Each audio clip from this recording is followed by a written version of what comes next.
Alright everybody, here are your notes for, what's today, Wednesday the 20th on the Harding Presidency.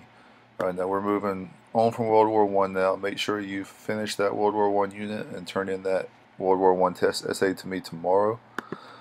But we know that Woodrow Wilson was president during World War One. He served 2 terms. Remember, he was elected on the campaign slogan that was he kept us out of war in 1916. Well, in 1920's election, Warren G. Harding, the Republican, ran on a promise to take America back to normalcy. You see this right there. All right, you see the root word of normalcy is normal. So basically, America had had about 30 years of turmoil when you count the Progressive Era and World War One, or the Great War. So he's promising to take America back to the way things used to be, calm things down a little bit. All right, but there were still some problems remaining from World War One. Right here, I've got that you still had arms control issues. That means there were still a lot of countries building big destroyers, trying to build up a big military, so he realized we had to stop that process. All right, a lot of countries owed a lot of other countries money. There were some resentments developing from this. And then European countries were torn up by war. France and Germany, Belgium, these countries have had the last 3 years, 4 years being torn up. It was basically everybody's backyard was a battlefield. All right, to address this first cause, arms control or problem of controlling the number of warships and munitions every country was creating, Harding invited several major powers to what became called the Washington Naval Conference in 1921. This was led by the U.S. Secretary of State Charles Evans Hughes, who urged that no more warships be built for 10 years period. The 5 major naval powers of the world came to this: U.S., Great Britain, Japan, France, and Italy. And this was a big step considering that at the start of the war, Great Britain had what they called the two-power theory, where they decided they were going to try to have a navy at least as strong as the next 2 biggest powers combined. Alright, we also tried to get several other countries to sign something called the Kellogg-Briand Pact, which basically renounced war as a national policy. In it, they promised they would never use war again unless they were attacked first. Well, the problem being there was no way to enforce it, and how many times does a fight start when somebody thinks they started it? It's usually, oh, the other guy started it. Well, that's the way wars go too. So every country pretty much saw themselves fighting a defensive war. Even Germany would probably claim they fought a defensive war in World War One. All right, and then Great Britain and France had borrowed a lot of money from the U.S. in World War One. They couldn't pay this money back. The U.S. is starting to, itch for its money. Also, the U.S. raised our highest tariff ever on imports, called the Ford and Encumber tariff. We know that a tariff is a tax on imported goods, and this did protect U.S. businesses, but it also made it so Great Britain and France couldn't trade as easily with the United States. So it starts the slope towards a worldwide depression, which would hit by the end of the 1920s. All right, now as a result of the Treaty of Versailles, hopefully you remember from this World War One unit we just finished that Germany was required to pay $33 billion in reparations to the Allies.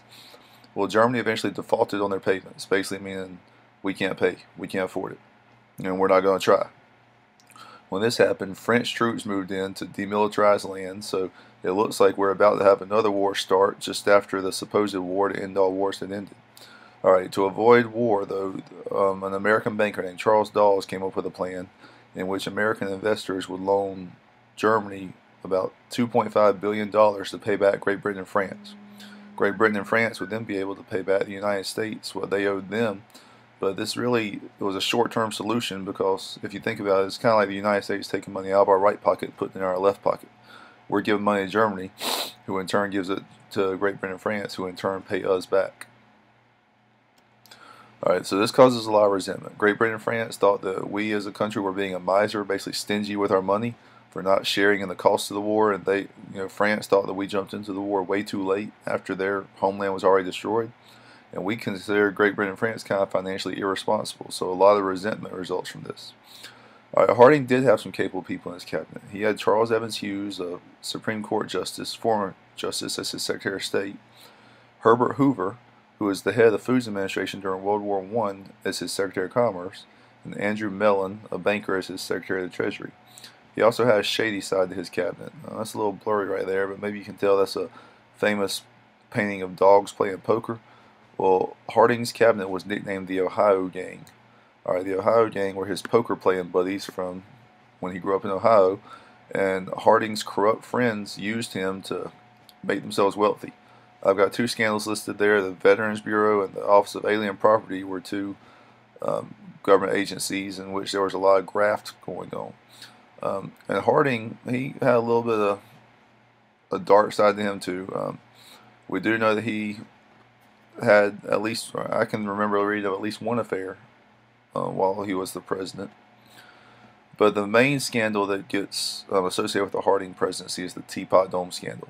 This is when Harding's Secretary of the Interior, who's in charge of things like national parks, Albert Fall, he got a lot of oil-rich public lands at Teapot Dome, Wyoming, and Elk Hills, California, moved from the Navy Department to the Interior Department. Alright, and obviously oil-rich land is going to be very valuable to companies.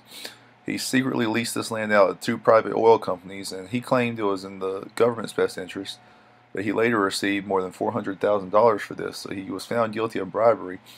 But if you think about this, this is him receiving $400,000 at a time when the average American salary, I don't have the figure right in front of me, but I'm thinking was less than $1,000 a year still.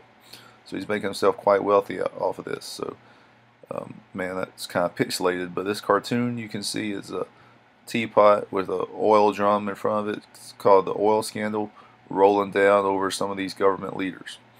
Alright, so Harding's scandal does get a little bit of a, Harding's presidency does get a little bit of a bad rep from that scandal. Alright. Now, after Harding passed away, which he did while he was in office, he died suddenly of a stroke in 1923. His vice president, Calvin Coolidge, assumes the presidency. Calvin Coolidge was a guy that was kind of nondescript when he was nominated to the vice presidency, but he became a pretty capable president, we'll see. And he was a guy who had made a name for himself by ending a Boston police strike when he was governor of Massachusetts. So he did have a little bit of national prominence. Alright, so the Harding presidency is going to start basically a 1920s era of Republican domination that will lead up until Roosevelt's elected in 1932.